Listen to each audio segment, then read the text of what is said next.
Please request you to be seated.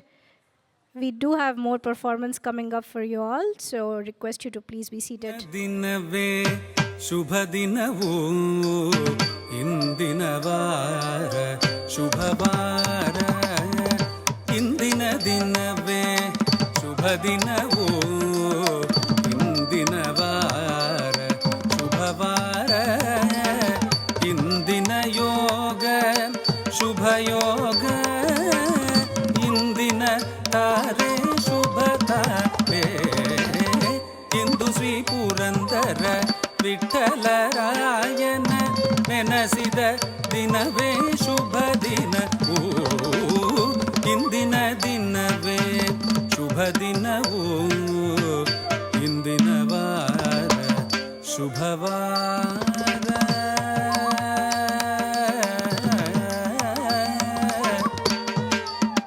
ಶುಭ ದಿನ